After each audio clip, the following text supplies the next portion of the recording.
Daria Ushakova, The Beginning of Light. The faraway planet is closer than it seems. "Mom!" the girl exclaimed, frightened, and rushed over to the young woman who suddenly fell unconscious. "No. Mom, no, please. This is the end." "This is the beginning of light," a man answered calmly and quietly, as if by the way. Dressed in a strange white windbreaker and sweatpants, he happened to be nearby on an almost deserted embankment. He leaned over the woman, watching as burns appeared on her face and arms very quickly. "She wasn't doing anything. She just fell down and that's it. I do not understand what happened." The little girl stood next to her mom, trying not to slip into hysterics. A little girl who talked in a rather grown-up way and didn't act like an 8-year-old at all. She simply touched the light, and soon, everyone will have touched it. Only those who choose to be the light will survive. He wasn't very good at consoling someone at all. The child did not understand what these words were supposed to mean, but for some reason, she felt the protection emanating from the stranger. She could sense that the man knew what was happening and could help them somehow. "What can be done to save her?" she asked without a second's hesitation, her desperation making her look demanding and even assertive, as if she had the intention to keep him there until he answers and saves her mother's life. "You must know." The man chuckled and shook his head, looking at her.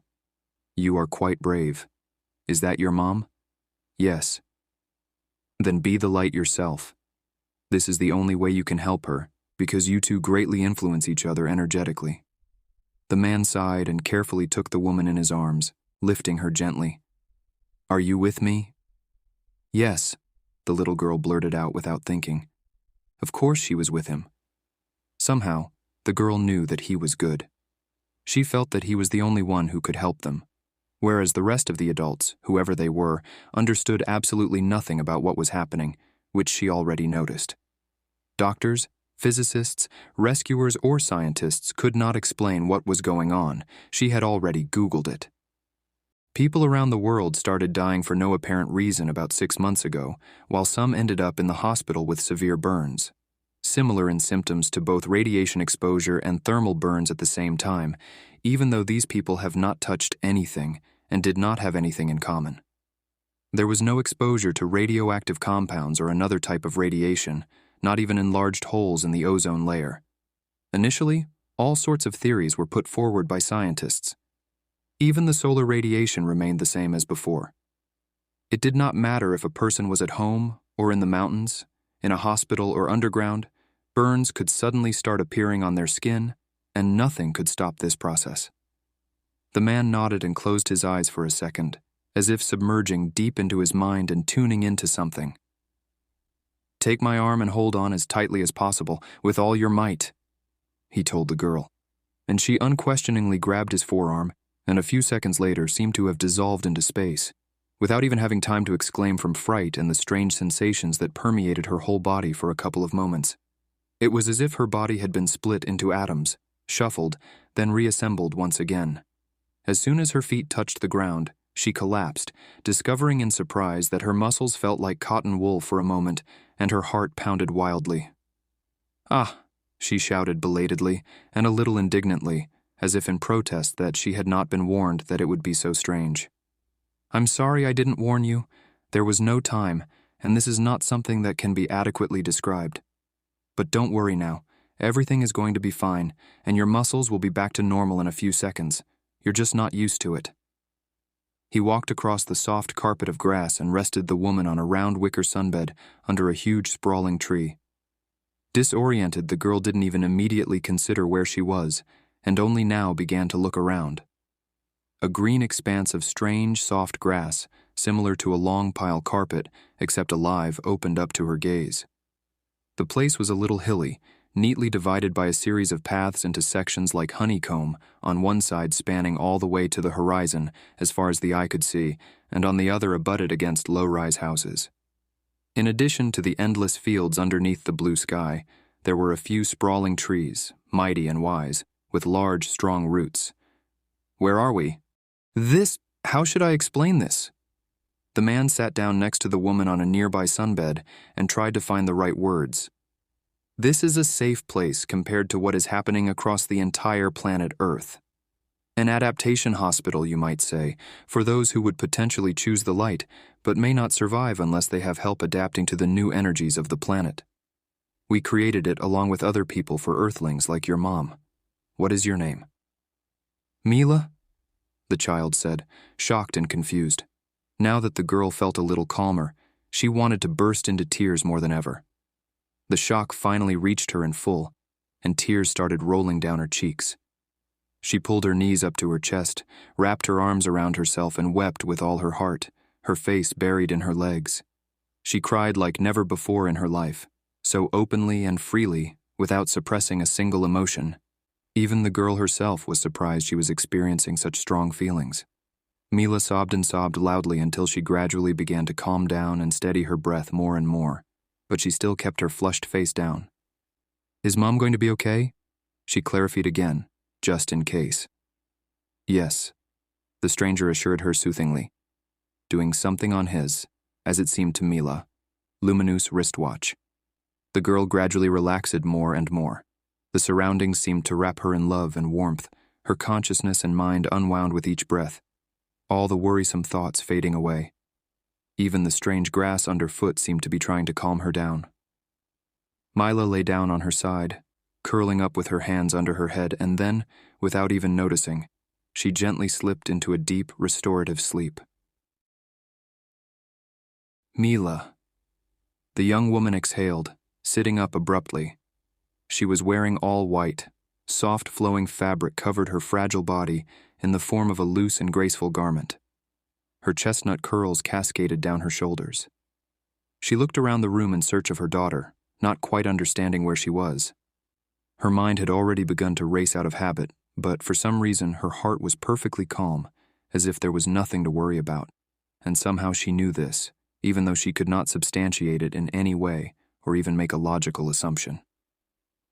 Monica carefully rose from the bed and stepped onto the soft, snow-white surface of the floor with her bare feet. The bed was suspended, hovering in the air like a big, slightly springy hammock. The room looked very simple and minimalistic, but at the same time, it made you feel extremely cozy. The interior was made in an eco-friendly style. White combined with dark and light wood, and the usual sharp corners were replaced by smooth lines. The top half of the arch where the wall curved into the ceiling was occupied by a huge window, and the entire space was illuminated by sunlight. It was easy to breathe in the fresh air, perhaps partly because some of the walls were organically covered with an unusual green living carpet, which clearly contributed to the production of oxygen. She walked over to the door, opened it slightly, and squeezed her eyes shut for a moment against the brightness of the blue-pink sky. The sun was preparing to set, brightly illuminating the entire area in front of the house and the lawn, on which her daughter ran, laughing loudly and screaming with joy. Her hair, cascading down to her shoulder blades, tousled from the game, glistened like dark amber, while her cheeks displayed a healthy blush. "Mila!" Monica exclaimed and hurried to her daughter, discovering that she couldn't run due to a strange weakness in her muscles. She almost stumbled but managed to hold on to one of the young trees she stepped up to before the girl wrapped both arms around her, reaching her in a small, nimble whirlwind. "Mom," the child whispered with joy and contentment, burying her face in Monica's shirt, acting as if she wasn't surprised that her mom came to her senses. "Well done. You completed the adaptation very quickly." What? Not quite understanding, or rather not understanding at all what was happening, Monica saw an unfamiliar man who had been sitting to the side of them all this time, with a relaxed, meek smile on his face. "Mozart will explain everything to you," the girl answered in a laconic, carefree tone, raising her smiling dark brown eyes to her mom. "How do you feel?" "Weird. Where are we?" "In the adaptation hospital." With the intonation that suggested we already went through this, Mila mumbled playfully and smiled from ear to ear. "Mom, everything is fine. You chose to be good a long time ago. Our life is not in danger, you don't have to worry about that, and your burns have healed." The girl pulled up one of the wide sleeves of Monica's dress, looking at her forearm. "There were burns? Like what Uncle had?" "Yes, just like him.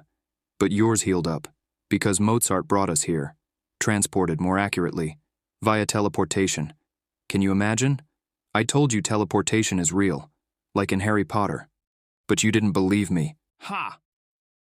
The girl hopped jubilantly around her mother before grabbing the rope swing, set up like a small hammock, and began to joyfully swing next to her mother. Monica glanced at the enigmatic Mozart and greeted him uncertainly. Hello. Good day. He pulled himself away from his thoughts and politely responded to her. Rising from the hammock, Mozart stepped closer and held out his hand to Monica for a gentle, respectful shake. Welcome to our island of light, no matter how strange it may sound. Here, people from the planet who received burns as a result of their physical bodies going through a transition to different energy frequencies are being restored, just like you. You see, the transformation taking place on Earth is not an accident. The time had come, and waiting was no longer an option if civilization wanted to have a chance at survival. Human thoughts and the totality of their choices led mankind to the very edge from which there were only two exits: become the light or cease to exist. Like everything else that is brought into the light, the physical body also has to be rebuilt, and either ceases to exist due to the mismatch of frequencies with absolute love or falls into resonance and is freed from everything that was not at this frequency of light and love. Within you, the light outweighed the rest, and so you were able to safely survive. Is everything clear? He smiled politely and looked Monica straight into the depths of her eyes, his gaze filled with warm purity. Not entirely, to be honest. Monica muttered in confusion, at first experiencing a slight desire to move away from him due to surprise and the unusual nature of the man's conduct, because this gaze felt like he was looking straight into her soul. But after a couple of seconds, she relaxed a little, sensing that everything was fine and that there was no danger emanating from the stranger. On the contrary, there was an unusual sense of warmth in her soul, reaching to the very depths of her heart and filling her with light. To some, it may feel or be perceived as romantic intimacy, but this was not the case here. It was simply human intimacy, neutrally light, clean, and peaceful. Is the sea romantic in its pure depth? No, it just is. It lives and knows that we are all one. In the same way, these blue eyes shone with the quiet unity of all living things and filled Monica with energy with a single look. It's fine. You will understand everything. Or to be more precise, you'll feel, because you already have this knowledge, but it is somewhere deep inside, and you haven't remembered it yet. He turned his kind look to Mila. Milady, would you like to go on enjoying wonderful smoothies? He glanced at Monica, briefly explaining, Your daughter beat me at backgammon and got my unlimited card to the veggie bar for the whole day. With a good-natured smile, he looked once again at the carefree child. She already readily jumped off the vine swings. Yes, Mom, they have so much there. Come on, I'll show you. You haven't tried a combo of oranges and passion fruit, my favorite. Grabbing her by the hand, Mila hurriedly dragged her to a grove of vines hanging from the edge of the house. Pushing them aside with her hand, she revealed a whole street of houses and greenery that harmoniously complemented each other and created a breathtaking image of love and unity between human and nature. Aren't you tired of all of this yet? Samrock sat at the control panel, leaning back in his captain mate's chair. The navy blue overalls fitted his athletic, well-proportioned body, simultaneously featuring hundreds of functions, ranging from pulse control, heart rate, and biochemical control of blood gases, to the ability to contact technical support at any second through an earpiece implanted under the ear. It was the elite uniform of the United Interplanetary Forces. Of what exactly? Muttered the captain of the ship thoughtfully, adjusting something on the wide touchscreen control panel. Well, all of it. I dreamed of being in the military from the cradle. I dreamed of being like my father. But now... Samrock approached the screen, through which the ship's course and all upcoming intergalactic routes were displayed. Now I can't even fly on a business trip to my girlfriend. Why? Meekin raised one eyebrow, keeping his gaze firmly on the temperature readings in the cabins. He tried to adjust the settings, but it looked like the heating system was malfunctioning in one of the compartments on their X-238 billow. What have we come to? He muttered unintelligibly under his breath. I'm sorry, what did you say? I'm saying that Amoriel canceled the agreement in support of United Interplanetary Forces. What do you mean, canceled? Meekin turned to face his friend and leaned on the corner with his back, crossing his arms over his broad chest. Does he want someone like Santoritans to take over his planet? Or for Krypt to pull something again? He's convinced it's impossible, Samrock shrugged. How is that impossible? What kind of nonsense is that? According to Nirali, he claims that frequencies have changed and the invaders will get the taste of their own medicine before they can commit any crimes. In short, their actions will come back at them like a boomerang before they break through the planetary defense wall. Meekin chuckled in disbelief. I mean, I get it. There is a transformation taking place, and the consequences of our choice come unequivocally faster. But I am not sure that Amoriel should rely on this law of karma when it comes to the matters of protecting the planet. It's a little too frivolous. Coincidentally, Nirali supports his decision, despite the fact that now I can't visit her at all, except when I'm on vacation. The young man flexed the muscles on his jaws in displeasure. Due to his expressive eyebrows and focused look, his manly face sometimes seemed too stern, but not to people who knew him closely. Under all this seriousness, he always had a good-natured smile in store for them. They are all like that over there, Samrock, on this Lucis of theirs. Don't mind it, for them being kind is more important than being alive, apparently. Not quite. Being alive is also important to them, of course, as part of their love for themselves. But still, it's pretty strange. Obviously, I love Nirali very much. But now, I don't know what to do. What else can I do besides being a soldier? The military on Lucis is basically non-existent. Meekin sighed noisily, looking down at his feet with an immovable gaze. At the same time, he was thinking about something of his own, something distant, beyond the understanding of the assistant captain.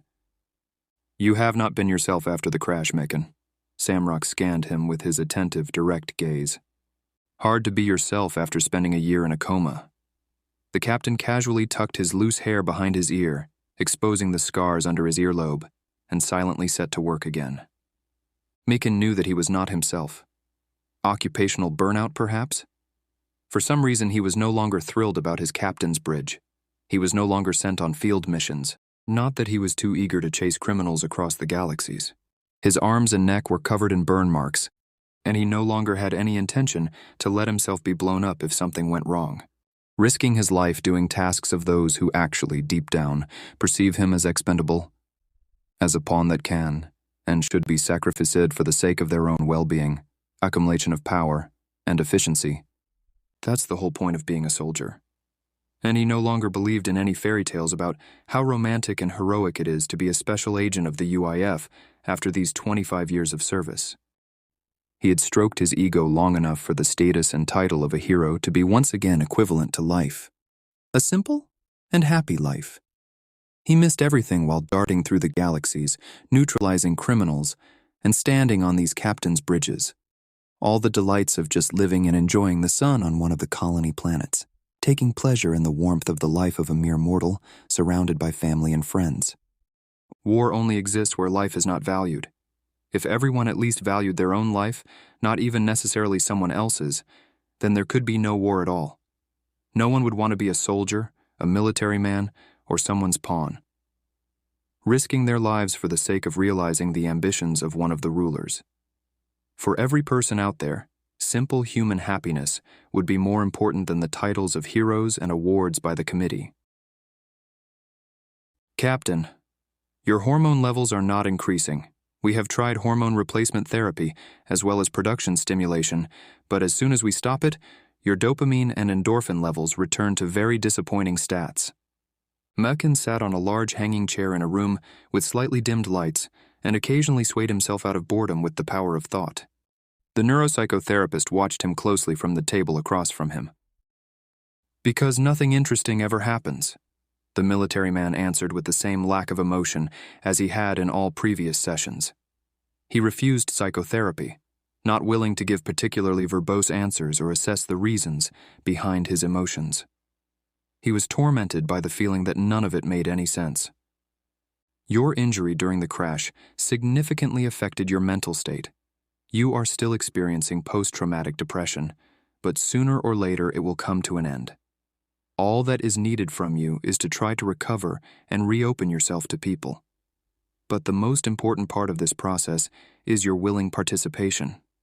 Only you can agree to realize the source of your pain by talking with me. You know.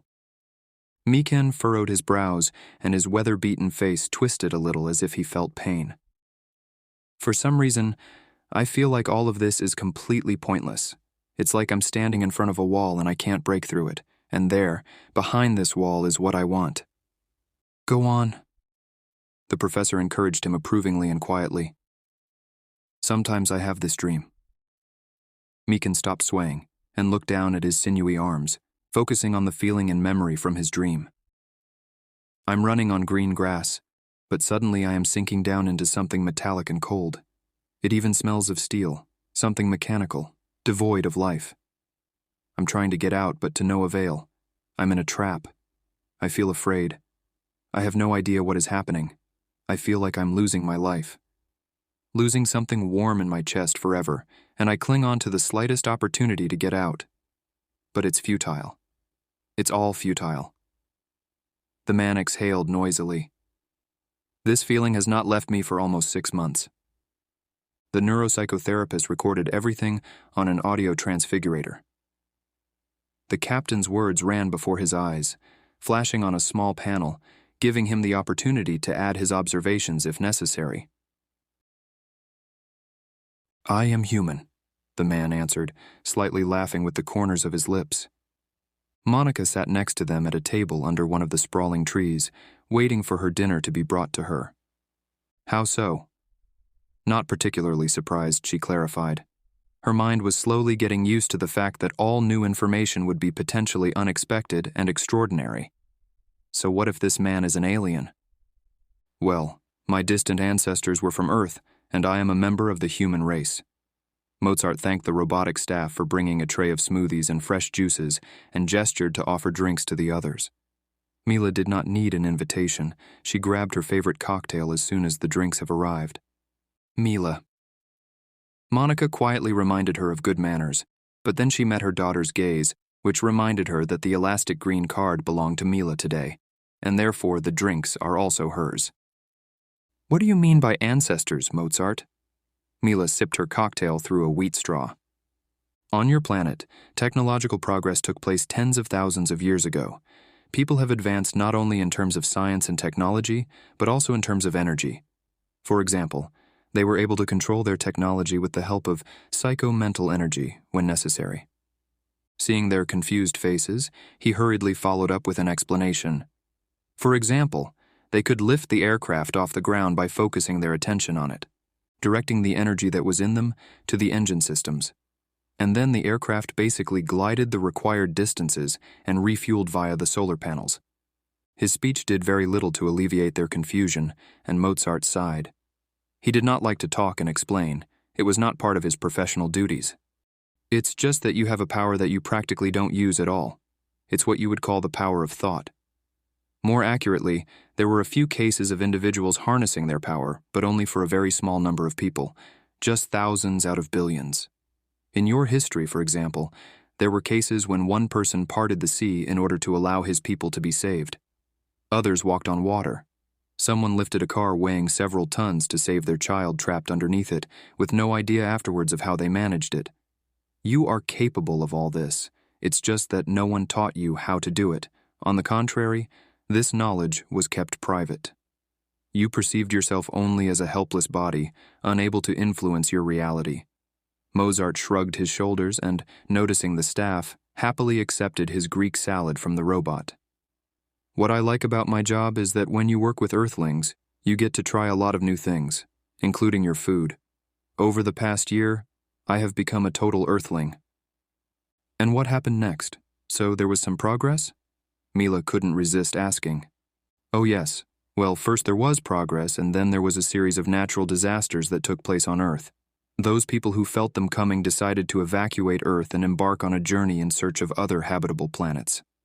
Many ships were built, everything necessary was collected, and my ancestors first established on the planet Earth 2, about 100 light-years from this solar system.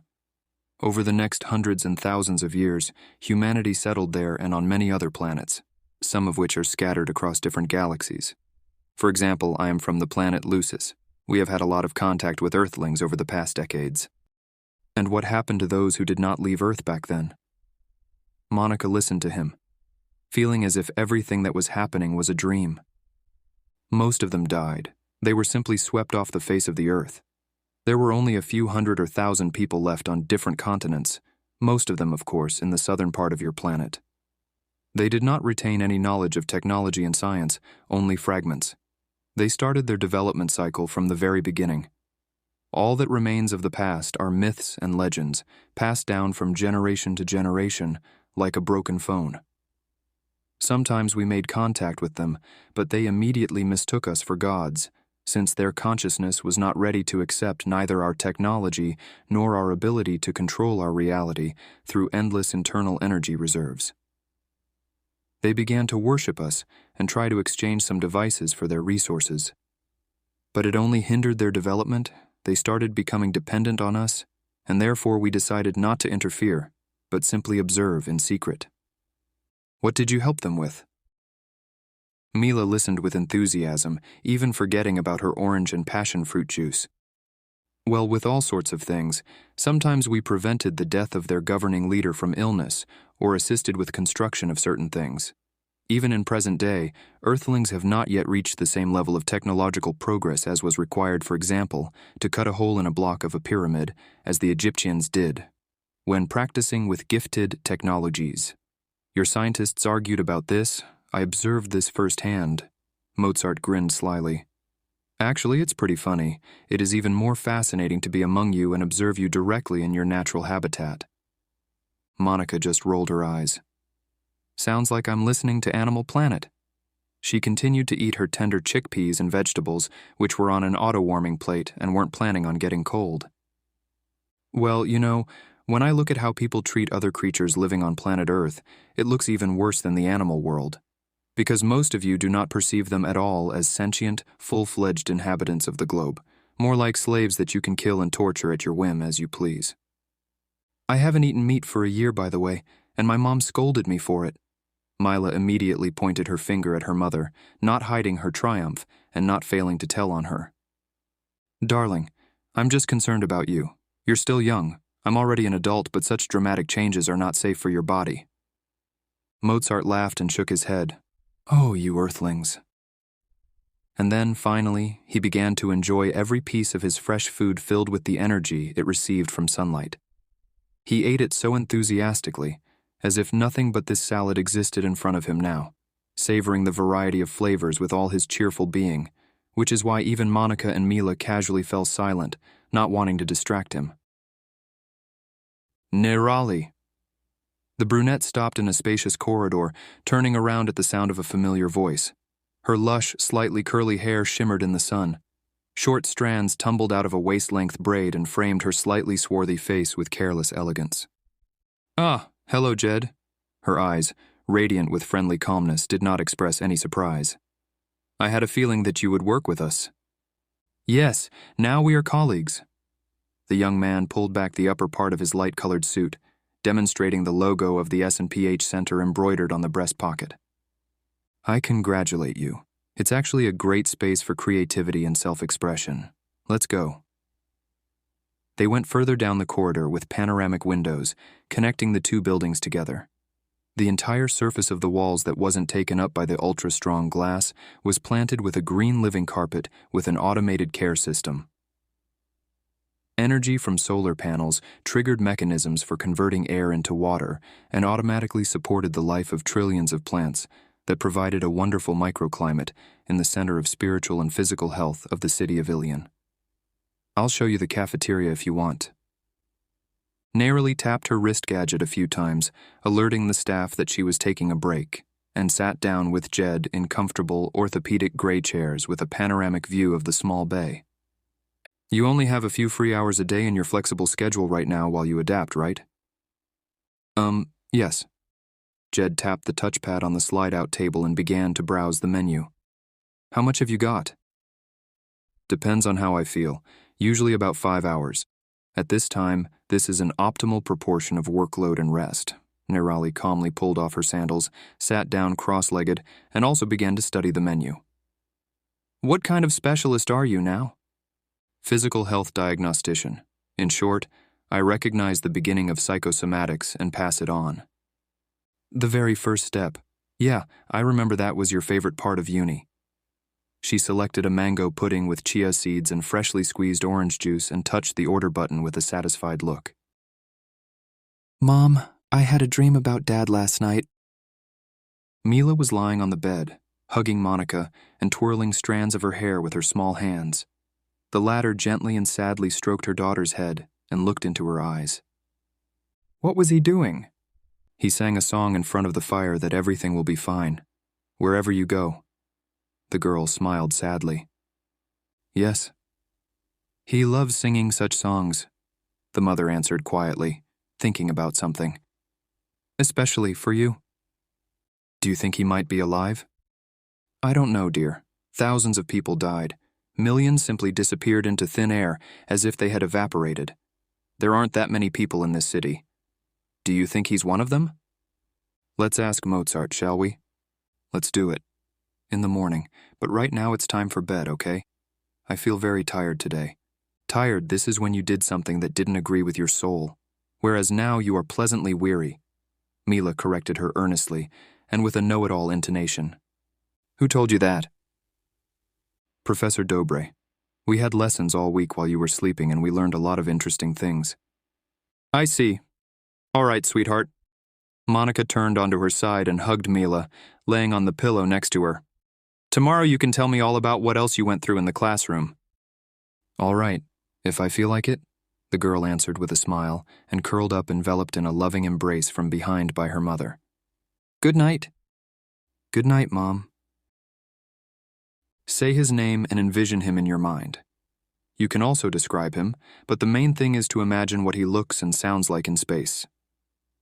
Mozart tried to get in tune with the woman's feelings while standing at the artificial intelligence counter that had the potential to help them further. Sounds in space. It means what kind of aura Dad has, Mom. Mila could not help interfering, deciphering the incomprehensible vocabulary of their guide. Imagine he is nearby and describe that feeling. Monica nodded absent-mindedly. That made it a little clearer. His name is Stepan Morisov, or Stephen. Very kind, brown hair, brown eyes, a warm smile. A very courageous, bright person who likes to joke around and make things with his hands. He sings songs and plays the guitar a little, an IT specialist by trade, loves technology. All this time, Mozart listened carefully to Monica and intently felt the soul frequency of the person she was talking about. I haven't seen anyone like that here, he said, after a moment's hesitation. The computer also gave a negative response. When did he go missing? 8 months ago, Mila blurted out. Before it all really started, Monica added, pursing her lips a little, visibly saddened. She tried not to think about it or get disheartened, but her hope was in no hurry to be justified. Mozart, you must know him. Demandingly and a little desperately exclaimed the girl and grabbed Mozart by the hand. Please. I will definitely run this name through another database, but I certainly haven't met him, Mozart replied sympathetically, and leaned towards Mila, giving her a gentle squeeze. I'm sorry, dear milady. The girl felt his warmth and attention, feeling much calmer. It was as if she was wrapped in a blanket of love and tranquility again, and she fell silent for a while, taking a deep breath. I would really appreciate it, Mozart. We would be very grateful if there is any information. I have photos, but they are at home, along with computers, cell phones, and everything else. We can go back there and show you.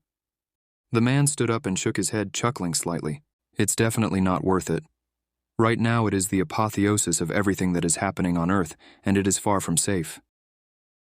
Samrock stepped out of his cabin into the corridor and headed towards the captain's bridge. On the way, he encountered the Minister of Security of Interplanetary Forces, leaving the general meeting room, followed by a neuropsychotherapist who did not express any enthusiasm or benevolent disposition. Samrock greeted them, very surprised that they had a minister on the ship, and, having received a dry greeting in response, continued on his way. Mekin was sitting in his chair as always, only this time his expression was even more menacing than before.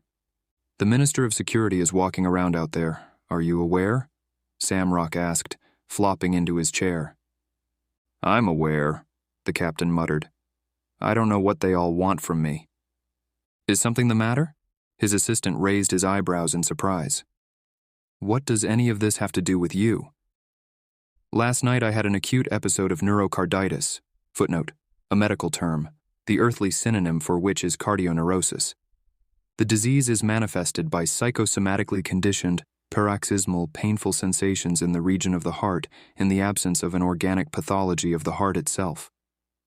Mekin shared with obvious displeasure, not accustomed to letting anyone in on his health affairs. But now, for some reason, he wanted to share. "I woke up all sweaty from this damn dream." The captain slammed his fist on the table, prudently choosing a place without sensors and holograms for this. Even when he gave himself the freedom to express any emotions, he was still selective with how he allowed them to be expressed and did not do it uncontrollably. Samrock whistled. "And what did they say?" "They said it was all post-traumatic depression and that I need to keep taking the drugs. And even I, Samrock, understand that this is not like the last millennium. It's just the Martian era. What is the point of these endorphin stimulants? They don't solve anything. They only make it worse because time passes and nothing really changes.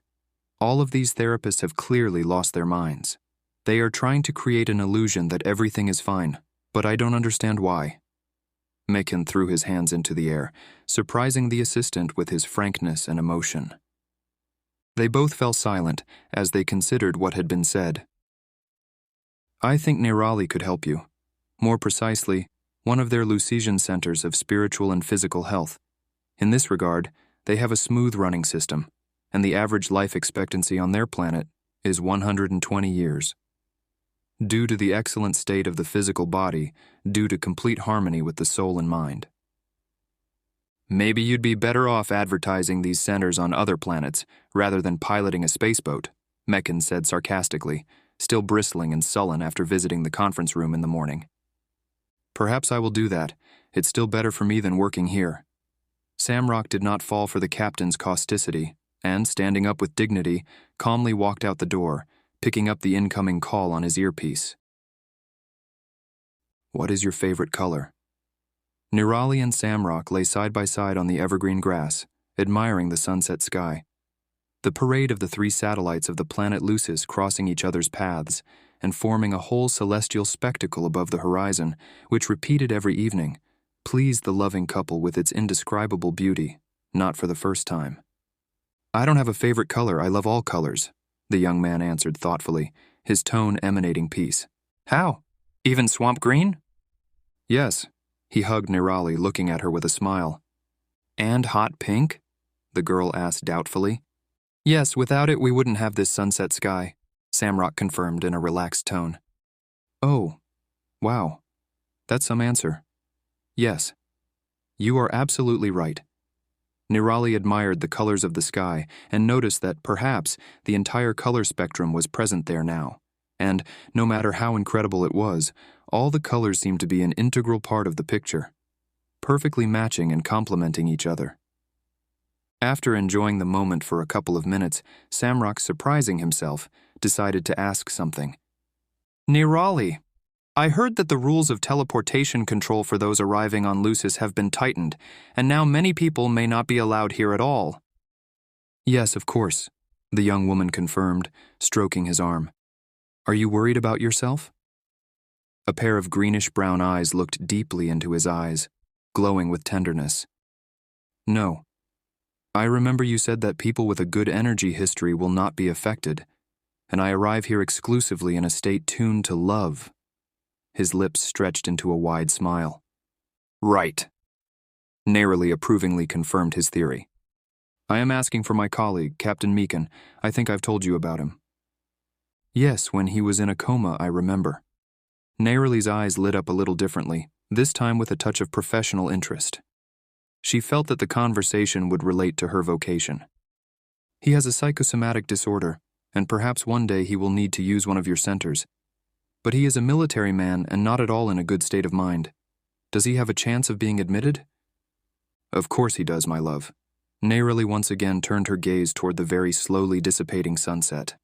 On the planet Lucis, it lasted about an hour. Sensates are mainly guided not even by a person's energetic frequency. They feel what that person's intentions are, what their choice will be in the near future. Obviously, that choice may change, but again it can be felt at any of the intermediate checkpoints of alien control. Neroli shrugged lightly and sat up, casually running her hands through her soft, flowing hair. Therefore, Samrock, everything will depend entirely on the choice of the soul of your colleague. If it's for the better, he will always get where he needs to on our planet. Mom, I bent the wooden ruler. I was the very first one who managed it. There it is. As soon as she entered the doorway, the little girl handed the item to Monica and stilled herself with a proud smile from ear to ear, waiting for an approving reaction. How did you bend it? Monica picked up the ruler bent along the edge, examining it in bewilderment. Like so, we were told to imagine its essence, to feel that we are all one with this object as well. And everyone tried to bend it. Some even broke theirs. While I looked at it, looked so intently, tried to feel its essence, and then all of a sudden I felt the space differently. Mom, it was as if everything had become not colored, but black and white and striped, like a lined notebook page, as if everything was just a part of one whole, one matter. Dobre called it the Matrix, and in that second I bent it like this with my hands. Then, I was really surprised, and stopped seeing everything like that. As if I fell out of this feeling, next thing I know, the ruler is bent. I bent it in the Matrix, bent its essence, and therefore it also bent in our world and did not break. Can you imagine? The girl began to joyfully jump around the room in complete delight. Imagine! Can you imagine? Hooray! Hooray! I screamed, and everyone looked at me and also began to try doing it this way. I told a few others, and they also succeeded after a while. Did I do well? Well done, Monica replied with a smile, laughing slightly, sneaking a moment to stroke her daughter's head when the girl jumped closer and wrapping her in a hug. My clever girl. I did not expect such abilities from you in these classes of yours. At school, you were never this excited about your successes. Well, duh. School is boring, Mom. There's all sorts of nonsense. No one taught me how to bend rulers. Well, why is the ability to bend rulers more important than knowledge of your native language? The fact that I can bend anything. To influence the matrix of any object, all I need to do is concentrate like this. And learning grammar rules is boring. It's just a bunch of rules that people made up. And what is the point of writing essays on topics that are absolutely of no interest to me? Okay, fine. Monica acquiesced and sat on the bed. You are basically my little magician. Yes. We are all magicians, Mom, including you.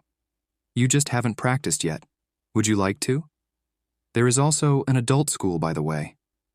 I don't know, my love. I have not yet gotten used to all this, not enough to go bend rulers and read thoughts. Mom, you'll learn how to read thoughts yourself, Mila stated meaningfully and importantly, sitting down next to her mother. To do this, you just need to free your mind from unnecessary thoughts and be attuned to the frequency of another person, she said with the tone of a professor. And then, when it is beneficial for both souls, the information about the thoughts of the other person will come to your mind by itself. Perhaps not with the same phrasing or words, but with the same essence. See, you can teach me everything yourself just as well as any professor. Monica admired her daughter with a smile. I'm glad you like it. You are my sunshine. She tenderly hugged Mila, pulling her to herself. I love you very much. And I love you, Mom. The girl happily clung to her in response. No, there are no cosmetics stores on our planet. Latera subtly shook her head. She emanated a slight sense of cold, but not from negativity, but rather from some kind of crystal purity in her gaze and her energy in general. It was as if she was an ice spring, beating from the bowels of earth and cooling those around her with her freshness. Not even creams? Monica almost froze in surprise. All her life she used hand cream and could hardly imagine herself without this soothing evening ritual. One of the guides accompanied her and Mila around the neighborhood of the adaptation hospital. not creams, nor any other chemically produced products for application to the skin. Thousands of years ago, humanity abandoned the illusions of beauty and came to the only true attitude towards the body, the attitude of love, unity, and sensing its real needs. Any cosmetic products just create an illusion of solving health problems. The skin, like any other organ, is a continuation of the human soul, expressed in physical reality by dense matter. It accurately reflects the state of human energy. Any internal conflicts or disharmony within the soul absolutely cannot be resolved by applying a face full of makeup or using substances that artificially create a short-term illusion of healthy skin on one's face and body. The people of the planet Lucis do not require cosmetics in order to feel beautiful. On the contrary, most of all we value natural beauty, which is nothing but the expression of the divine in each person through their physical appearance. A person who exists in a state of love and joy glows with beauty from within. Look at your daughter. Mila was running around with other children under a tree, playing tag and screaming loudly when the it tried to touch her. Does she need cosmetics? Of course not, Monica replied thoughtfully. Agreed. I think you have already felt what I mean, but of course if you have psychosomatic issues, and they manifest themselves through the skin, our medical arsenal contains reparative bioenergy particles that can be used to significantly alleviate your physical condition. Only until you harmonize internally. Our specialists will be happy to help you with this if you wish. No, thanks. There are no illnesses, it's just the habit of applying cream onto my hands. Monica smiled awkwardly, slightly embarrassed. Relax. Litura looked at the young woman with unexpected warmth, sensing Monica's emotions and wanting to cheer her up after her characteristic straightforwardness. This is inherent in most Earth women. I am used to it already. Our ancestors did exactly the same. They rubbed their skin with whatever was fashionable at the time, and only after a while they realized that this caused more harm than good. It's just that their souls had the choice to have that kind of experience and not feel the real needs of their souls and bodies. She waved her hand nonchalantly. It's okay. After some thought, the guide added, If you are used to paying this kind of attention to yourself, Monica, why don't you try to perform the same actions but without cream, taking care of yourself with only a loving touch? In the form of giving yourself a light hand massage, for example. After all, the main effect of applying these creams is not in their chemical structure, but in the energy of the attention you direct towards yourself and the loving presence that you give to your skin and body as a whole. Hello, Samrock. As soon as the captain's mate entered the room, Meekin rose from his seat and held out his hand for a light handshake.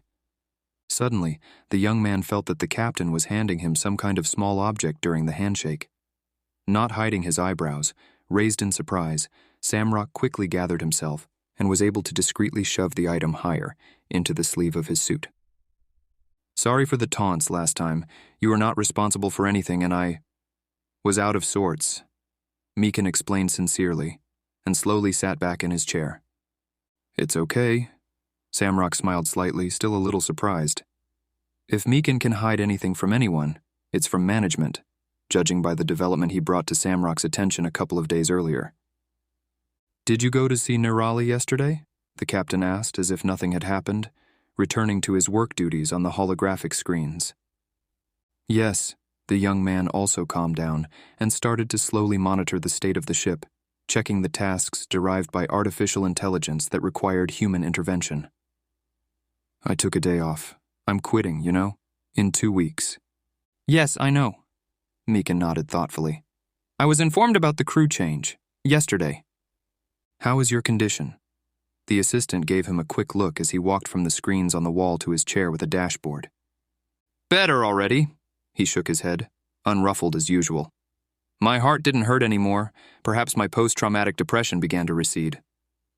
During a break for lunch and rest, Samrock entered his personal shower room, clutching a package from Meekin in his fist. He figured it was the only place that the ship's artificial intelligence and crew security program didn't monitor. Unfolding a sealed square of paper, he was surprised to find a note written by hand in slate pencil and remembered films about prisoners who also passed messages this way, avoiding computer screens. The committee is hiding something. They won't let me go. even if my life is at stake. I'm sure of it after everything they try to convince me on the sly. I am not being paranoid, you can be sure. I have considered this option. I'm going to flee to Lucis. You said that the center could help. I felt the same, and now, for some reason, I just know it. This chip contains all of my data and my energy map. Please pass it on to the planet's teleportation control center. Perhaps this will give me a chance that they will let me through, and I can teleport with you in 2 weeks. Samrock exhaled, and unfastening the thin chip, began to crumple the note. Leaving the microchip in the breast pocket, he stood under the jets of water, watching the letters on the paper blur in his palm. If Macon plans to get off the ship without the approval from the military leadership, it could cost him dearly. After all, if he gets caught, he will be on trial for breach of contract. Something very strong must be prompting the captain to take this step, so desperate and uncharacteristic of his reliable and responsible nature. He must somehow know that this is his only chance, and he's got nothing to lose. It was only now that Samrock realized that his colleague was a far more determined man than he had ever thought of him. He tore the paper into small pieces, rubbing it with his hands until it was nothing but bits of cellulose indistinguishable in the drain, and threw away the note piece by piece, completing his shower. Professor Dobre. Mila stayed after class to approach the elderly teacher with a question. Yes, Mila. He sat down in his chair and invited the girl to sit on the chair opposite. What did you want to ask, kind soul? So you say that one needs to listen to oneself, to trust the feeling. Please help me understand. Ever since Mozart saved us, I have been dreaming about my dad very often. I'm sad that he's not around. What should I do about it? What happened to your dad? Professor's gray hair complemented his kind gray eyes. His thick brows furrowed slightly, as they always did when he focused. He left, and didn't come back, 8 months ago. Mom pretends to be all right, says that she is fine, but I can feel how sad she is. I'm worried about her too. Mila, some circumstances of our lives and the lives of the people we love are not for us to change or correct. We encounter them not by chance, but in accordance with a predetermined plan, including one chosen by you before coming into this life. Our task is to be love for ourselves and others, regardless of these circumstances. And as soon as we manage this task, these circumstances in our life are transformed. They no longer bring us pain, as they have already taught us everything intended by their existence. If you try to help your mom and your dad by worrying and tormenting yourself about them, no one will be better off. They will continue to be on the same segment of their life path and learning, but you can help yourself, which will end up helping them. Take care of yourself, and your mom will also embrace her emotions and will be able to transform this life experience into something more than just pain. There is pain where there isn't enough love, Mila. First should come self-love and self-acceptance, a good attitude towards oneself.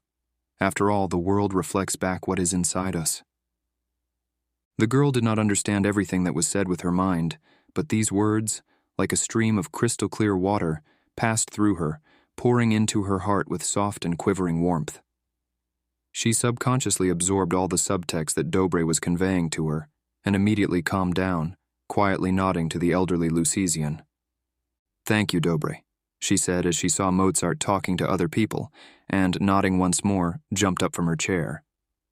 For the common good, he smiled, and looked at the girl with a benevolent look, while she, like a small, energy-charged meteor, galloped off from the wicker terrace. Time moved infinitely slowly as the goal became clear, and a glimmer of hope began to shine in the near future. 2 weeks dragged on like an endless stretch of rubber, and all the necessary preparations for the escape had already been made. The few things that Captain Meccan really needed were packed and consisted of the contents of his inner pockets. Along with the understanding of the pointlessly spent, from a certain point of view, couple of decades, he realized the insignificance of material things, when it was just stuff that was easy to replace and was not associated with people or events dear to the soul. Things without love are just things. Thus, there were only a few really important items for Meccan. A modern laser knife, presented to him by a friend who died in combat. That simple device had saved him more than once, and, of course, was a reminder of the strong friendship from his past. His mother's ring, given to him as a keepsake in his youth, which kept the energy of her unquenchable love and tranquility, shining for him like a beacon from childhood memories and, to his great regret, irretrievably lost somewhere, a fact he discovered after the crash and returned to consciousness from a coma. Sometimes he dreamt of it, so light yellow, interspersed with brilliant meteorite dust, given to his mother by her husband, that is, Mechan's father. A power generator, a very powerful miniature portable device designed to recharge equipment anytime, anywhere, wherever Mechan may be during his missions and wanderings through the galaxies, bought at one of the largest interplanetary technology fairs. He could harness energy from the sunlight, moving water, hot objects, and even from ordinary steps, while the device was in his pants pocket. A similarly sized generator of water harnessed from the air, capable of producing the daily norm of water required for a person. That was presented to him by his father when he was accepted into the military academy of the United Interplanetary Forces. This little device also saved his life more than once when he found himself locked in the hold of a ship during a breakdown, as well as during an emergency landing on uninhabited planets, during special operations until reinforcements could arrive. Oh, and a waterproof microchip with a projector attached to the inside pocket of his suit. It contained his documents, information, and a protected folder with personal photos, videos, and holograms featuring moments throughout his entire life. Family, childhood, youth, travel, and so on. Everything that he wanted to have as a keepsake. Those were all of the captain's really important items, and he had nothing else to bring. Everything else could be purchased on any planet if desired, be it clothes or household items. "What will you do when you stay on Lucis?" Mechan asked Samrock as the latter examined his implanted earpiece in the wall mirror that turned on automatically. A day before the discharge, it was subject to removal, like any other work equipment and devices. There is a vocation center there, a place people can attend for several months if they are bored with their profession and want to find another job that inspires them, and also for visitors like me who have not yet decided on what they should do. As long as I look for a job there that agrees with my soul, I will receive a stipend. Samrock turned away from the mirror and simply leaned on a chair, chatting with the captain in a relaxed manner, who, 2 days before his dismissal, no longer felt like a colleague and superior in rank, but much more like a friend.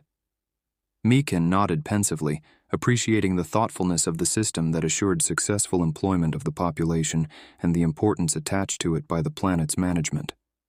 As if reading his mind, the first mate added, "They consider the happiness of its inhabitants one of the most important guarantees of well-being on the planet, and according to a memorial, it would be impossible without each person having an occupation to their liking. In addition, the very quality of products and services increases when they are made not by slaves who work in an attempt to earn money by selling their time and limited energy for material energy in the form of money, but by happy people who do it primarily for their self-expression and with unconditional love. Their slogan, by the way, is, 'Where love and creativity reign, there is life.' I bet that if you heard yourself 10 years ago, having just joined the service and intending to also become a captain and run a ship for the rest of your life, you would not believe that you be so filled with love for the Lucisians," the captain commented with a laugh, observing Samrock's inspired look and young heart, full of firm intention to move further and further towards one's goals and dreams.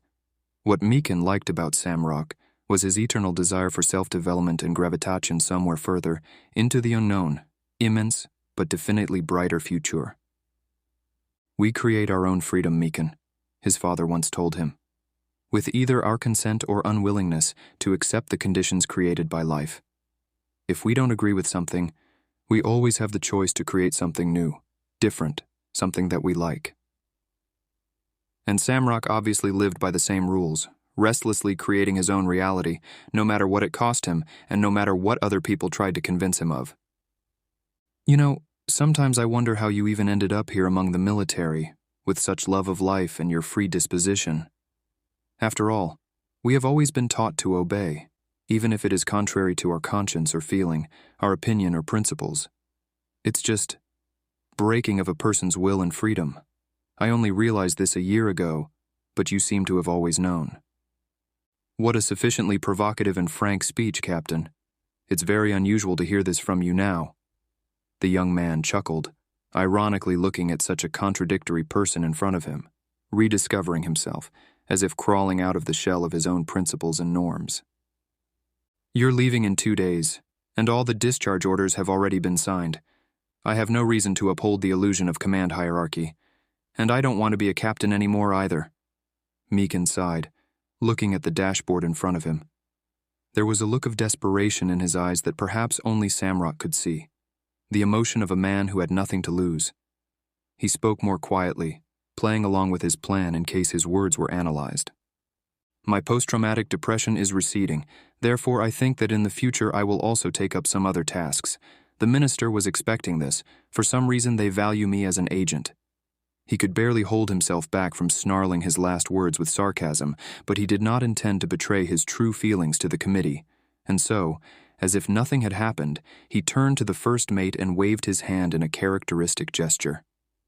"Okay, enough talking. Obviously, escorting you to this planet of yours in 2 days, with only positive people, will be a big change for me, as will working with another partner once you're gone." This dry and good-natured sarcastic remark evidently meant the captain's expression of friendly affection for Samrock, which the latter did not fail to appreciate, and only sighed in response, reluctantly getting down to the job he still had.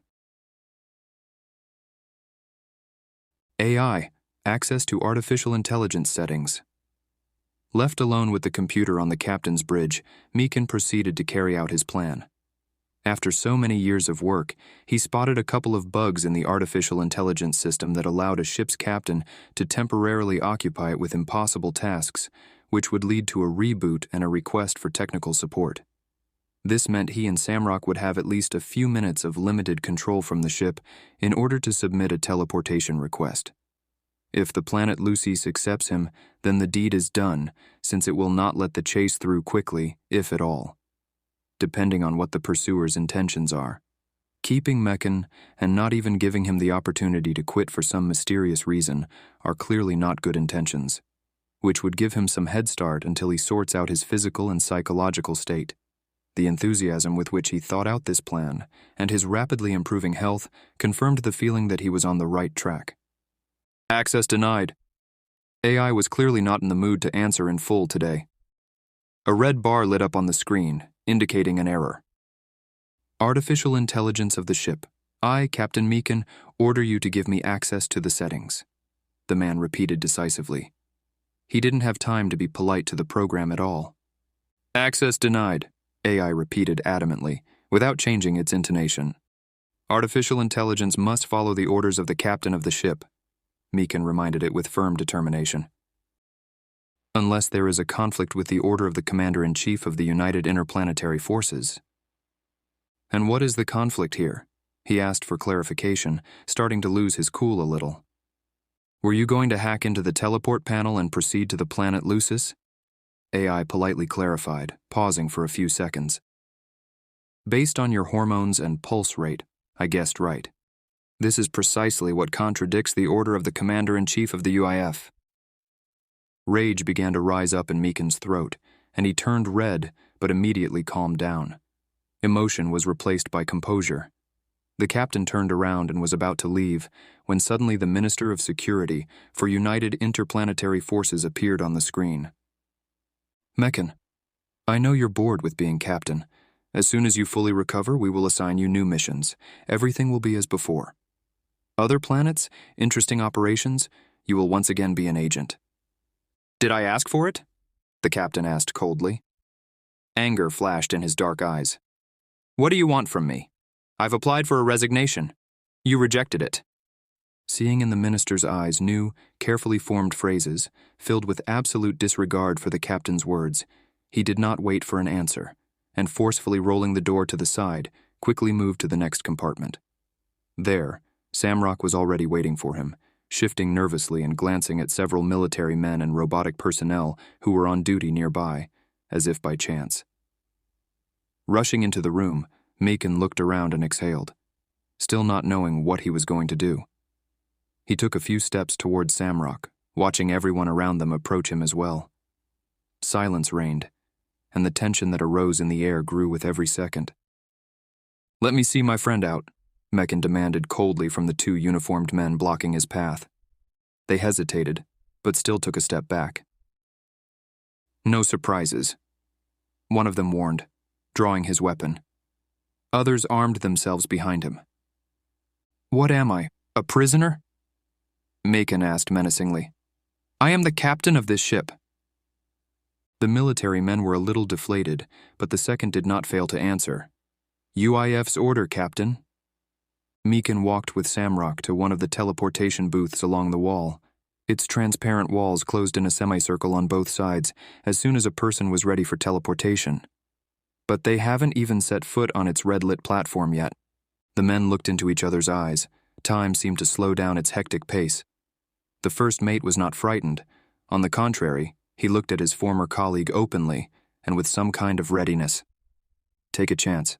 The captain seemed to hear his colleague's thoughts. Mekin squinted a little, trying to ascertain his intentions. Samrock just blinked back in confirmation.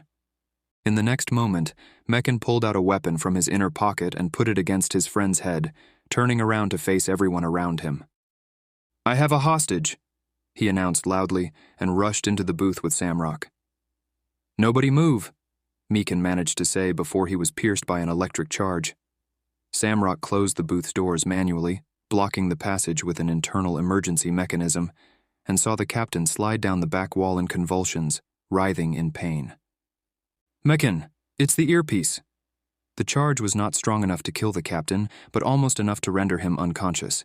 Without waiting for it to escalate, Samrock pulled out a small knife from his breast pocket and struck at the outer surface of the implanted chip right under his friend's ear, exposing the gadget. Holding his breath from a momentary exertion of will over himself, Samrock tenaciously grabbed and tore the object out from under Mekin's skin, throwing it aside, having, expectedly, received his portion of the electric charge. The captain's mate recoiled a little, but immediately regained his composure and pressed the teleportation request button on the dashboard. AI has disabled access, he shouted, and rushed to the wall of the cabin as the robotic personnel began to break into it.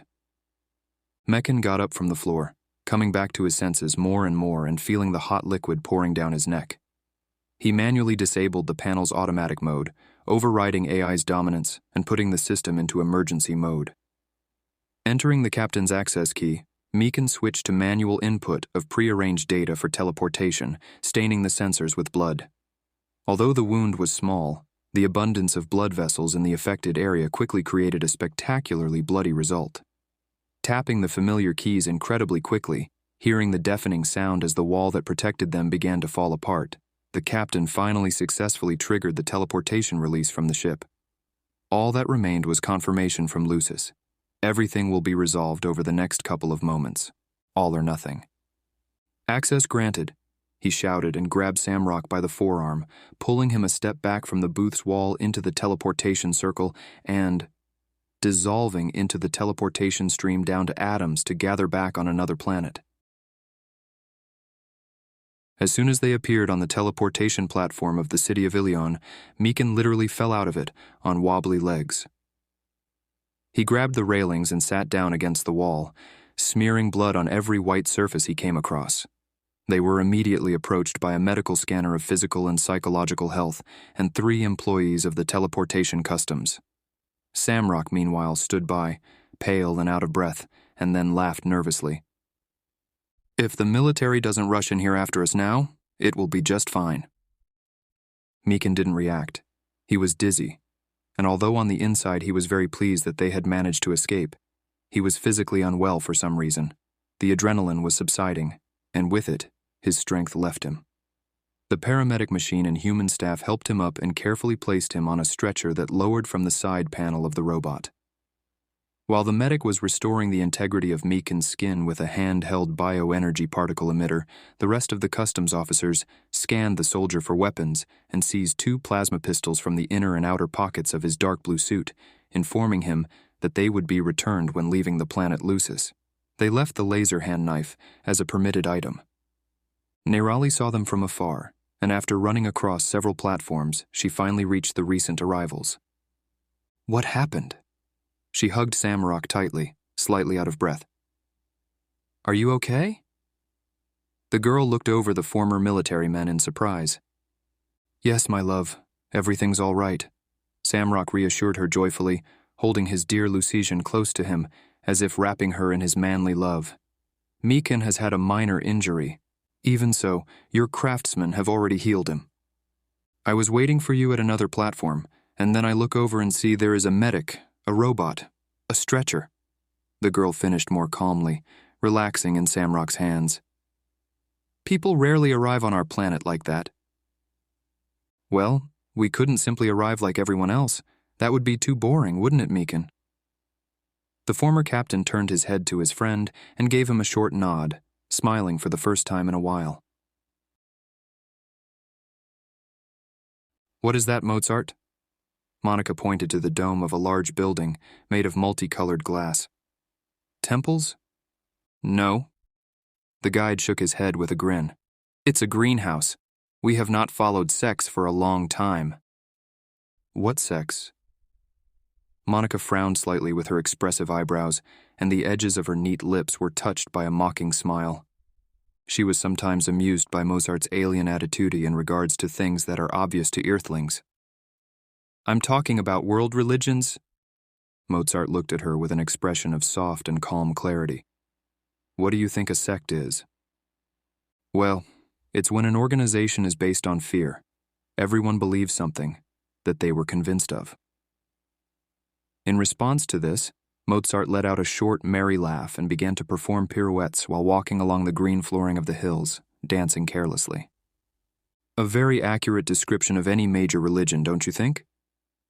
He overtook the woman and for a moment, during the next turn, looked into her eyes, before suddenly falling into the thick grass at the edge of the sandy road. Monica stomped around a little, thinking how now she understands perfectly why Mila got along so well with their guide, and eventually, awkwardly sat down on the grass as well, carefully settling herself a few feet away from him. The space submerged into a thoughtful and at the same time relaxed silence. 10 minutes later, Monica was already listing all the fears the religious sect from her childhood was based on in her mind. A fear that God will punish you for your sins, going to hell. A fear of being condemned if I do something wrong according to the rules of this religion. A fear that Judgment Day will come. Which might have technically already arrived, it seems. If God was equivalent to love, then according to Mozart, the planet was currently being overtaken by the frequency of absolute love, with which millions of people have little in common in their choices at this moment in life, in their attitude towards themselves and each other, animals and nature. I disagree with you. Nevertheless, she decided to object out of natural stubbornness. Some religious people do a lot of good sincerely, and not out of some fear or conviction. You shouldn't confuse, the young man drawled thoughtfully in a peaceful tone, exhaling. Things they do from the heart, they would do sincerely even without religion, if there were such an opportunity. Also, a religious person and a spiritual person are completely different. Spiritual and non-spiritual personalities exist both among religious people and those who are absolutely uninvolved with religion. It's about connection with your inner God, with the voice of your soul, about choosing to act according to your heart, based on your inner source of love. That's what spirituality is, I believe. Monica fell silent again, considering his words, but after a couple of minutes, Mozart interrupted her thoughts. Monica, here you are now on an alien ship and lying on alien grass. Your work, studies, home, community remained on your planet. It must have seemed so important to you before, but now it is unclear when the living conditions on your planet will once again become favorable enough for you to return. What is important to you now? Monica felt sad at first, and then answered quietly, smiling tenderly. My daughter, family as a whole, and an enjoyable occupation that I intend to find for my new life. Mozart just listened carefully while looking at the sky. You are adapting to the life up here very quickly, Monica, I must say. This makes me very happy. He suddenly turned serious, remembering something else he wanted to say. I made an inquiry about your husband at your request, but I did not find anything that would point to his presence on this ship. Monica turned her head away from the guide so that he would not see her gaze, flashing with pain for a few moments, then glazed over with despair. But Mozart could already feel all of her emotions, possessing excellent empathy.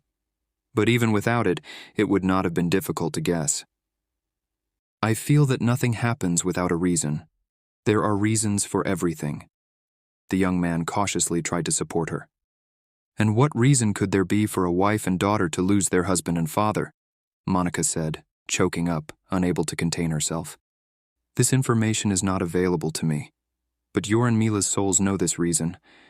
Yes, I feel you are having a very hard time at the moment, the man added softly, looking at her with warmth and kindness in his eyes. He knew that this kind of open expression of emotions was like medicine for the woman's soul, and he skillfully directed the light of his heart to replace the pain that was being released. Mozart was simply there for her, present in the moment with his entire being, holding space for all of Monica's emotions to exist, which suddenly brought her such relief that hot tears rolled down her cheeks and muffled sobs came from her chest.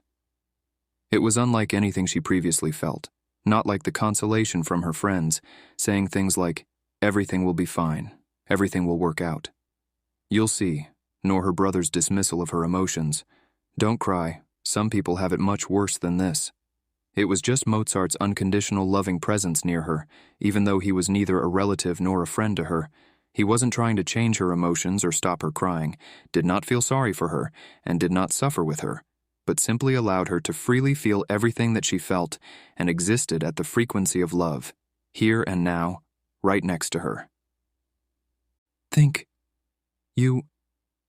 Monica could only whisper, gradually calming herself more and more, and quieting down, a sense of relief slowly enveloping her. "Thank you for giving me the opportunity to express myself this way," the guide answered meekly and quietly. As soon as they entered the house, Nirali placed her shoes on a robotic grooming and cleaning screen built into the hallway floor. After hospitably gesturing to Macon that he could do the same, she headed through a doorway on the right, into the kitchen. "Come into the living room, guys." After stumbling around in the hallway just long enough to show Meekin the stairs to the second floor, located along the left-hand wall, Samrock led him through the archway opposite the front door, straight into a spacious living room. "What went wrong?" Samrock asked as he and Meekin settled down on a large dark gray pull-out sofa that occupied the entire right half of the living room in a U-shape. There was an empty space in the center of the U until Samrock pulled up an auto-unfolding table out of the floor by making a hand gesture already programmed within the settings. To the left of the entrance to the living room, there was a lot of free space, a multifunctional wall, and a few dozen square feet of equally multifunctional floor, obviously for playing holograms, movies, and games with full immersion in virtual reality. The interior was designed in the style of minimalism and simplicity, combined with the elegance and warmth of the comfort created by Nirali. The exclusive use of natural plant materials and a variety of flowers skillfully incorporated into the design created the feeling that you were both at home and out in nature at the same time. "I assume that you did not plan to take me hostage," the young man added with irony in his voice and playful reproach. His light brown eyes with a greenish rim sparkled with amusement, as if he was even somewhat glad to have been involved in that kind of altercation. "He took you hostage?" Nirali returned to them with widened eyes and 3 glasses of freshly squeezed juice in her hands, sitting down next to her partner. "Help yourself," she added casually, pointing to mango, orange, and pomegranate juices, meeting Samrock's grateful gaze. He wrapped his arm around her waist, settling comfortably on the pillows next to her. "Thank you. Yes, that's the kind of friend I have." Meekin smiled shyly, throwing a reproachful glance at Samrock. He actually agreed to it himself, Nirali. The man jokingly tried to justify himself, choosing pomegranate juice from the beverage glasses. "Thank you." Leaning back on the couch, he finally sighed with relief. "They realized what I was going to do. AI caught me off guard, asking if I was going to Lucis and blocking access. More precisely, it was the minister who blocked access, and the AI was simply ordered to obey the high command." "And you decided to improvise," Samrock clarified, choosing the orange juice for himself and holding out the mango juice to Nerali, which she placed in front of her as soon as she brought the drinks, indicating her choice. "Not my first rodeo," nodded the former agent. "Right. After this intermission, I'm sure they've already blocked our accounts too," the young man reasoned without much frustration. "Did you have much in your work account?" Meekin frowned slightly. "No, not much." He shook his head as if to say, "Never mind. I prefer my interplanetary account. Although the interest is lower, no military court will take it all from me, no matter what I have done." "It's the same for me." There was a muffled knock on the door in the hallway, and everyone was silent for a moment. "This is for Meekin," Nerali said without hesitation, entering her state of concentrated presence. When Samrock tried to get up, she stopped him with strange certainty. "He's better off on his own." The men looked at each other, and as Meekin was getting up from the table, Nerali calmly added, "The door transparency button is immediately to your left, as you exit the living room." Once Meekin carefully stepped into the hallway and pressed the side sensor.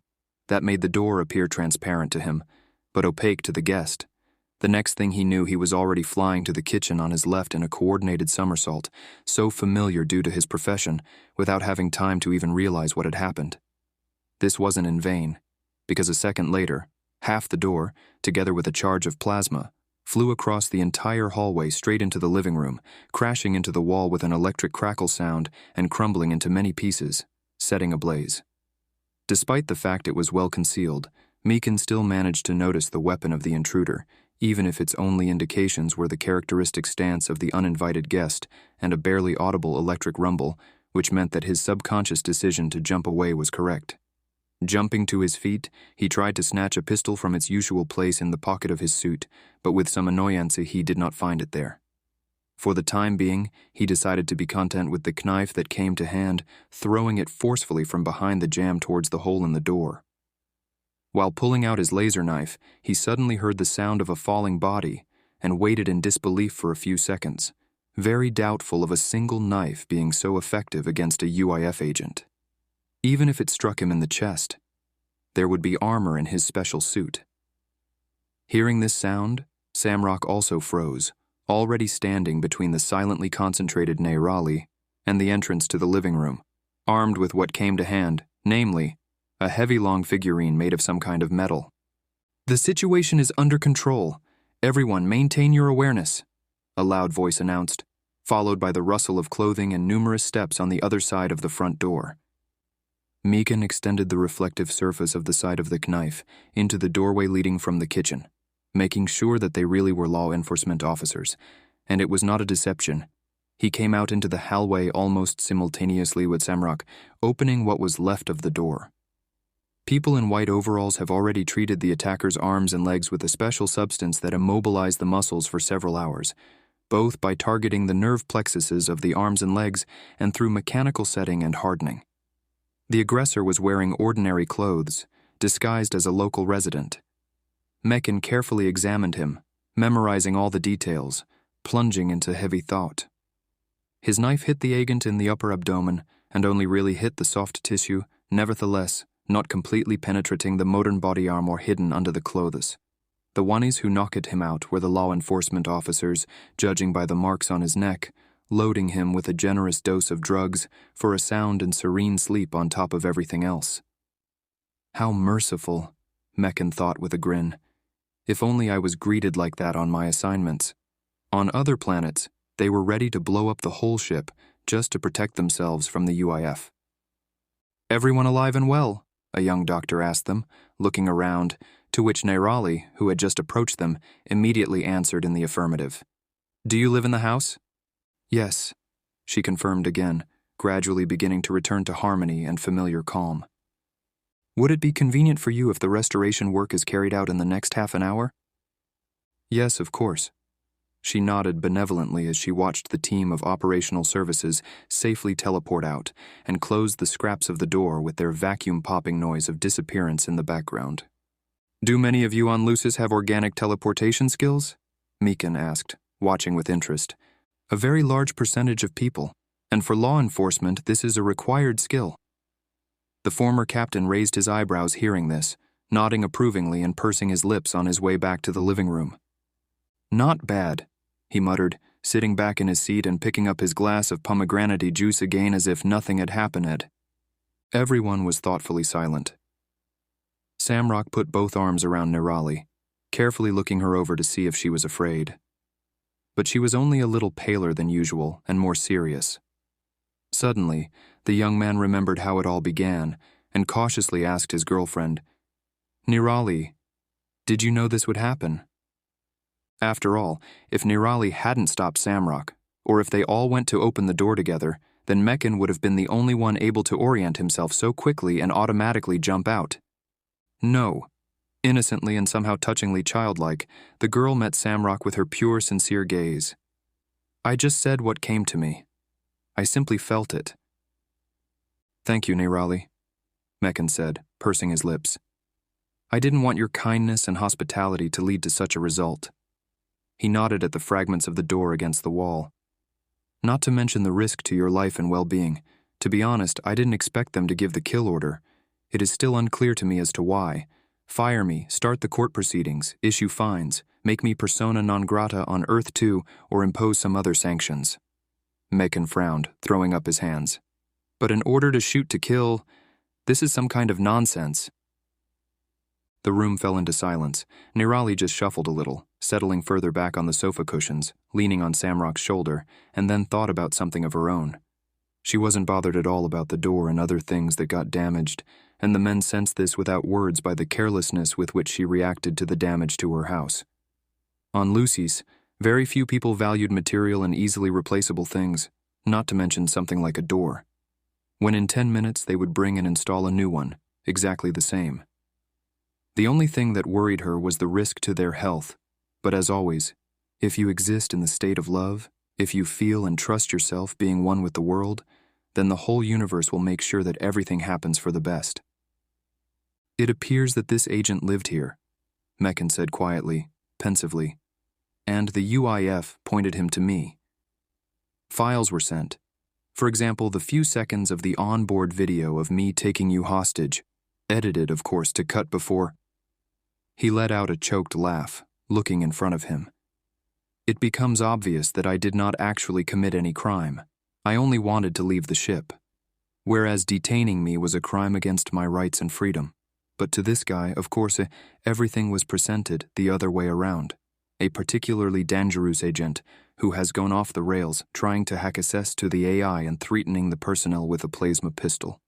Meccan narrowed his eyes, clicking his tongue. "And I was just like him about 10 years ago myself. How many innocents have I attacked?" He abruptly stood up and paced the room nervously back and forth like a tiger in a cage. His hands clenched into fists and his breathing quickened. Next, Meccan sat back just as abruptly and took a deep breath, raising his eyes even darker from dilated pupils to his friends.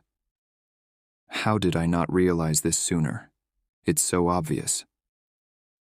Most of you are very kind, strong, and capable people, but your energy is not always directed towards the actual good, as you follow orders blindly and without sensing," Nirali said. "When a person is one with their essence, used to hearing and trusting the voice of the soul, then acting on the basis of that feeling, and therefore in the best way for everyone, is not difficult."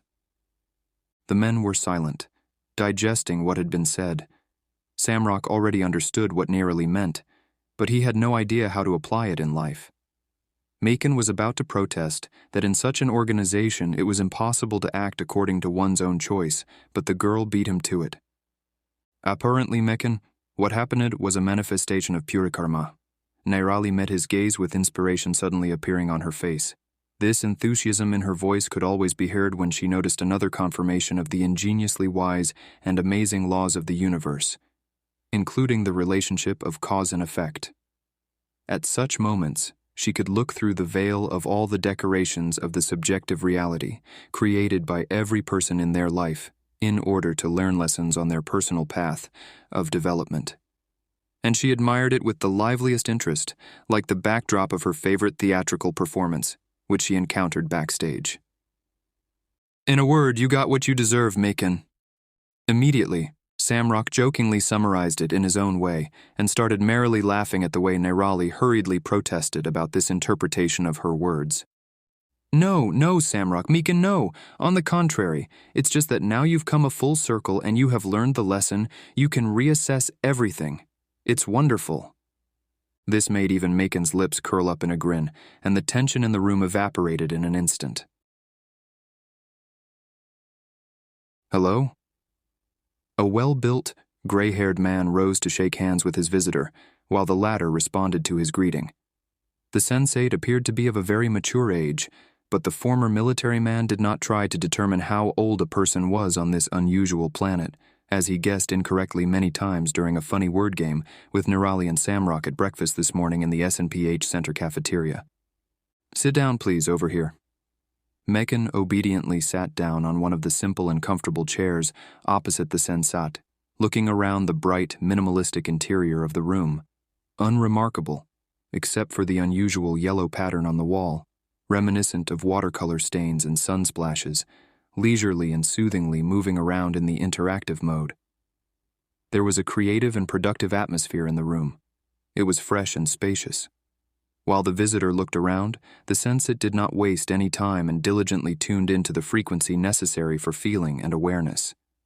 His task was to perceive the information in a pure and undistorted way, and to provide Mekin with competent assistance in regards to his well-being. Slightly moving his head to the left and right, to stretch his neck like an athlete before training, the gray-haired man looked at Mekin with a clear gaze, but not at his external component, as if he was seeing through him, looking at something internal. "What is your name?" he asked in a calm yet focused voice. "Mekin," the former soldier replied just as calmly, although he was a little surprised by the question. He was sure that Nerali had just talked with the sensate and mentioned his name while specifying the time of the appointment.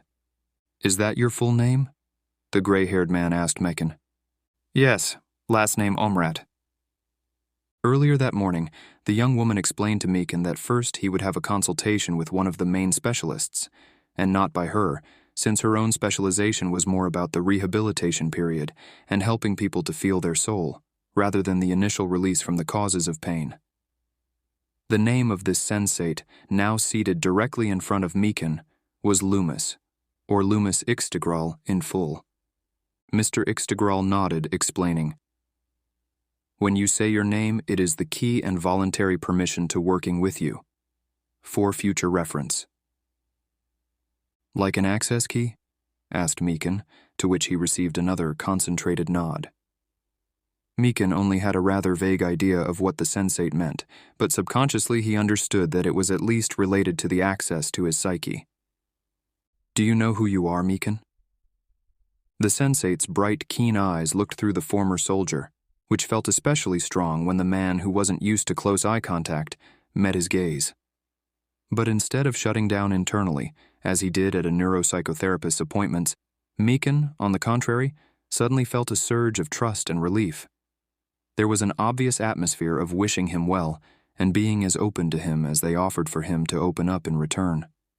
Moreover, the former agent suddenly felt that they were truly ready and able to help him, which made his heart suddenly warm up in excitement. Finally, something in this world makes sense. Surprised at his own state of mind, Mekin looked at Loomis and remained silent. His mind started to shuffle, race, and fluster as if an auditor suddenly appeared in a shady town. And then there was silence.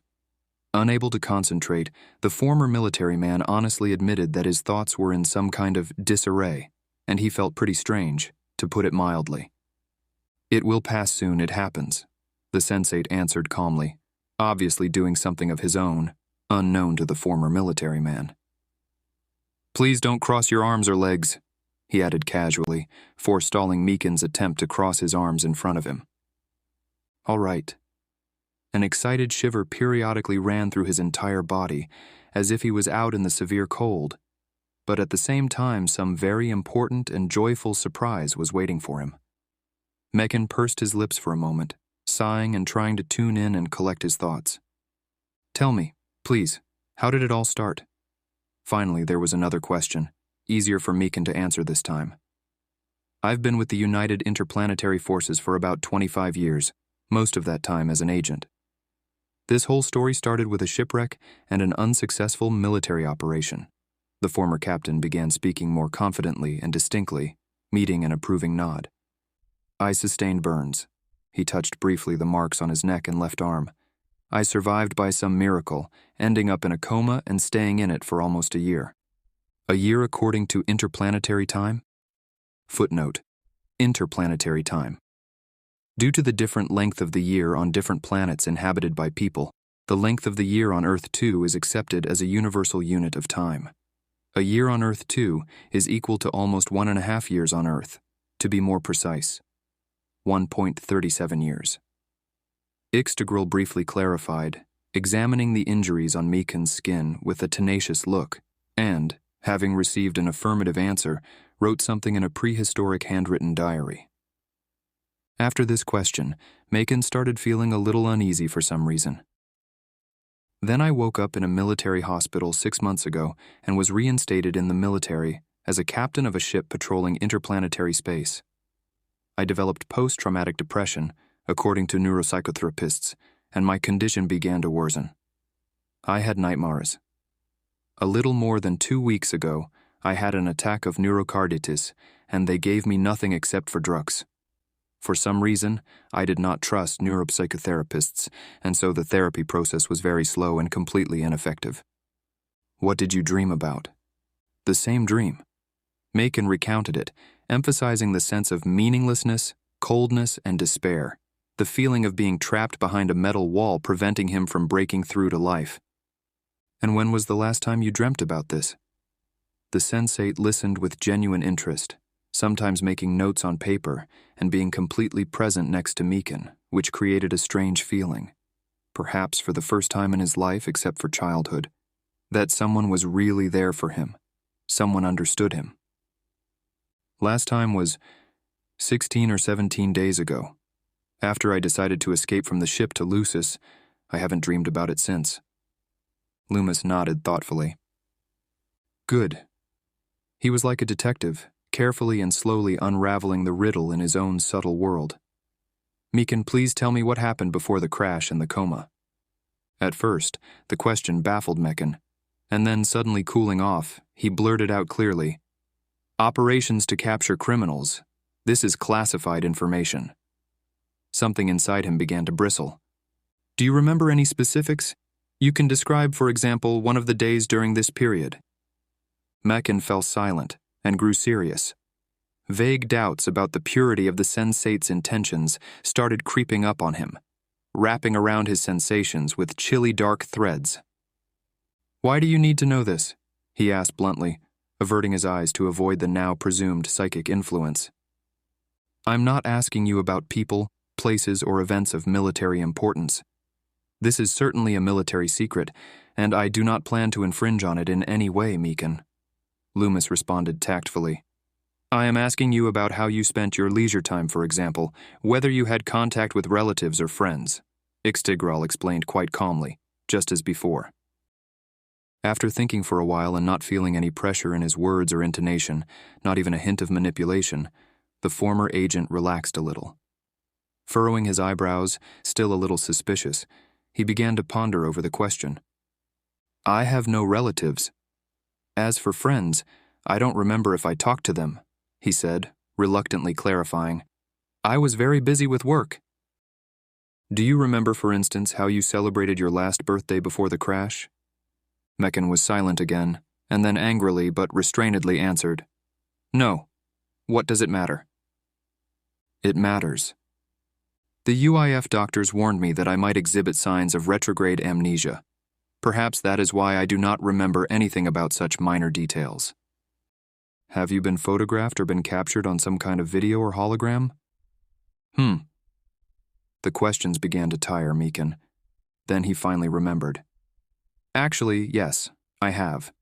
There was a report about us in the interplanetary news, after we apprehended a known gang. Fine. The report, as I understand it, is in the public domain and is not classified? Yes? Can we watch it? Loomis smiled approvingly. No problem.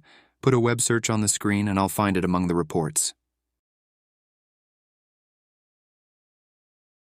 With some internal irritation, Meekin kept looking at the footage displayed on the multifunctional wall to the side of them, then at the gray-haired man, and did not understand what they needed this hologram report for. There he was, running out with everyone after a training in virtual shooting, and here he is, wearing a full-dress uniform, shaking hands with the Minister of Security. "Is there a frame with a clear image of your face?" Ixtigril continued to ask questions with meticulous thoroughness.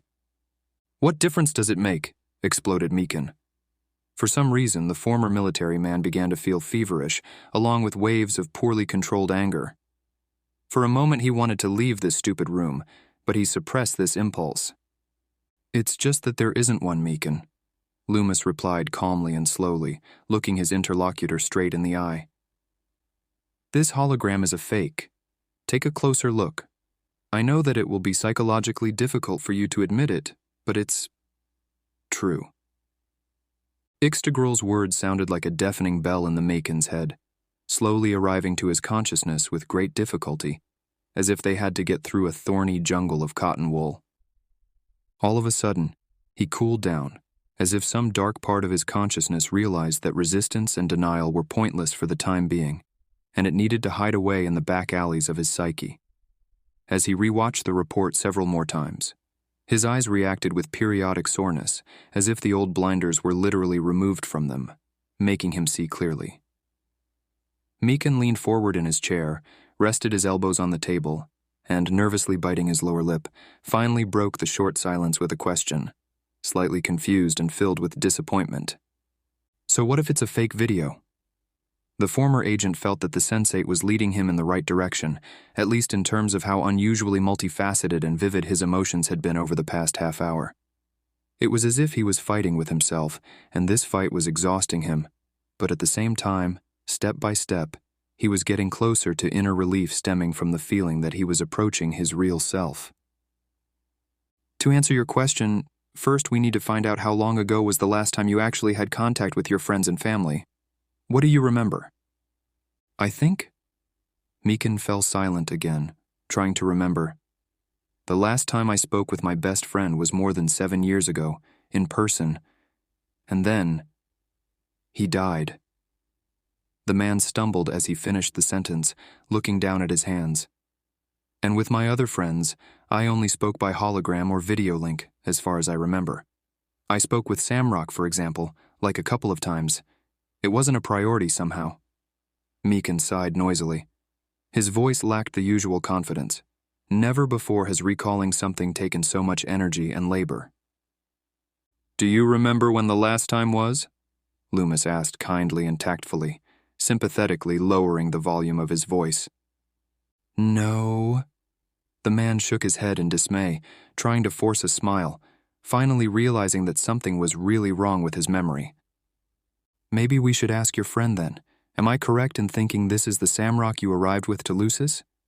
"Yes, that's right. He might even be at this center right now."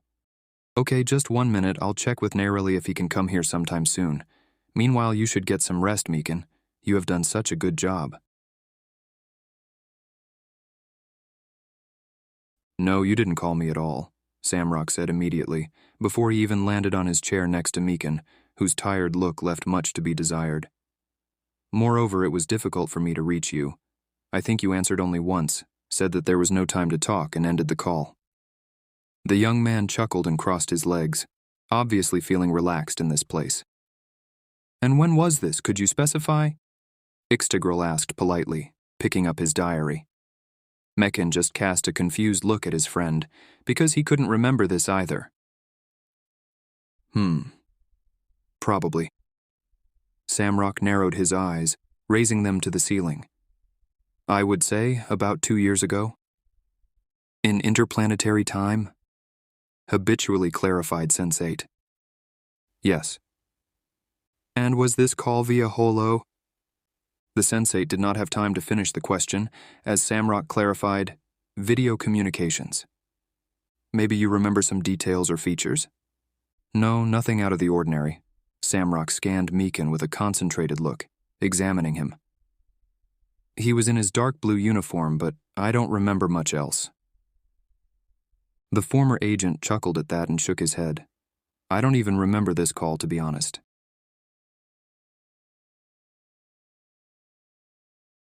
I see that you have some urgent questions for me, Nirali, the well-being agent joked with a courteous smile, slightly apologetically, sitting down at the table opposite the girl. Yes, certainly, Stivmak. For example, what was a UIF agent doing in my house this morning? And why was this process allowed to go far enough to bring danger for me and my loved one? There was no danger. I can tell you right away, Nirali. The young man immediately switched to a serious tone, gently and sincerely looking into the sensate's greenish-brown, inquisitively attentive eyes. We felt and tracked him from the very moment he received the mission and collected weapons. Naturally, I still choose to apologize on behalf of the entire well-being system for the worry that we brought to your home. This measure was necessary to prove the clear intentions of the agent and the extent of the violation against the inhabitants of our planet. Now the military interplanetary court will not be able to exonerate him, as it has done many times before, and we are officially closing the entrance to the UIF to the planet indefinitely, except in cases that sensates find ambiguous, which will be dealt with the utmost care and feeling by the Alien Control and Well-Being Services. Nirali listened carefully, slightly frowning her natural, graceful brows, and sighed heavily as she thoughtfully said, I could feel that an interplanetary conflict was brewing. All sensates felt it. We are united with our residents and do not hide anything from anyone. For the time being, we'd better distance ourselves from some of the inhabitants of Earth 2 and the UIF personnel, because they are on a completely different frequency. Additionally, their energies do not yet correspond to the prevailing frequencies of the planet that are changing, and there are more and more cases of severe psychosomatics among them, which you know very well yourself due to your job. Yes, all the planets go through a complete restructure, and ours has been on this path for a long time. They really are probably better off on their own planet for the time being if their souls don't have a choice to be on the frequency of love. This path of returning to your essence will be easier to take, and it will go more smoothly than here. The well-being agent only nodded politely and benevolently. But how did this man stay here so long with the intention to kill? The girl asked incredulously. The intent wasn't there, simply replied the worker. He received an order. He was very strongly psychologically conditioned and misinformed as to whom he was going after. And even then, he was only told to shoot to kill at the last moment. A proven technique. Pawns of the UIF don't know the risk to their own health when they do something like that on this planet. Nirali nodded thoughtfully, and in conclusion, decided to satisfy her curiosity. As far as I know, on our cradle planet, Earth, the transition to higher frequencies is occurring very abruptly and at a rapid pace. As a result, many people do not have time to change. Is that so? Yes. But there are volunteers who have been helping them in every way they can for a long time. Hundreds of thousands of lives are saved thanks to their goodwill and choice to use their knowledge and energies to help others. The girl smiled involuntarily and perked up, feeling the warmth in her soul from the joint efforts of her comrades in arms. The thought that Earthlings accept the help of her colleagues and finally return to the state of love, presence, and awareness of their true divine essence warmed her trembling heart.